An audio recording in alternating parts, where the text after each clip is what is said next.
और लोकसभा चुनाव का प्रचार अंतिम दौर में है और ऐसे में वार पलटवार भी हो रहा है। मुख्यमंत्री योगी आदित्यनाथ चुनाव प्रचार कर रहे हैं, धारदार ये चुनाव प्रचार हो रहा है। और आपको बताएं कि इसी के साथ जब बीते दिन वो मौजूद थे एक जनसभा में, उन्होंने यहाँ कांग्रेस और समाजवादी पार्टी पर भी जमकर हमला बोला, जिसके बाद कहीं ना कहीं जो नेता है वो बौखलाए हुए नजर आ रहे हैं। क्या कह रहे हैं ये रिपोर्ट इसमें दिखाते हैं आपको।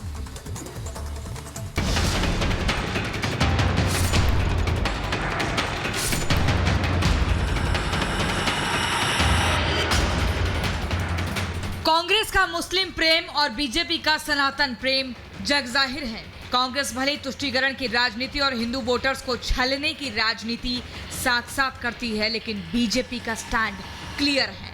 कांग्रेस का मैनिफेस्टो और अयोध्या का भव्य राम मंदिर दोनों ही इसका प्रत्यक्ष प्रमाण है।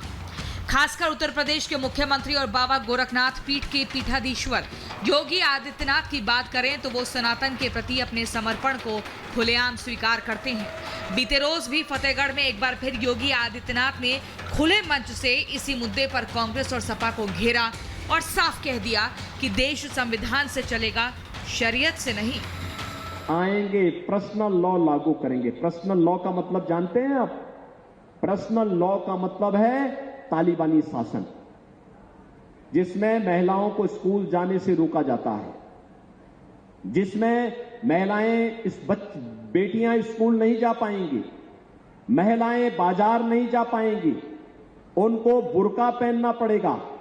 अरे ये हिंदुस्तान है, ये कोई अफगानिस्तान थोड़ा है, पाकिस्तान थोड़ा है कि कोई बुर्का पहनेगा यहां पे। सीएम योगी आदित्यनाथ अपने जिस अंदाज के लिए पूरे देश में पॉपुलर हैं, बीते रोज योगी आदित्यनाथ का वही अंदाज जनता को देखने को मिला।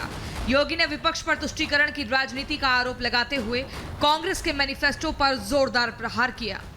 जब भी ये गठबंधन होता है दो लड़कों की, ये बड़ा अनर्थकारी है। जब भी बनता है आतंकी घटनाएं घटित होती हैं।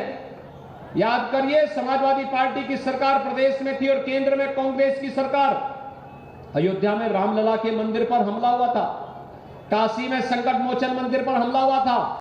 योगी आदित्यनाथ को लेकर उनके विरोधी खेमे के नेता भी दबे स्वर में ये स्वीकार करते हैं कि उनकी प्रशासनिक क्षमता का कोई जोर नहीं है और वो जनसेवा में ना तो कोई भेदभाव करते हैं ना पॉलिटिक्स। सीएम योगी ने महाराजगंज में विपक्ष को भी विभाजनकारी राजनीति से परहेज करने की नसीहत दी।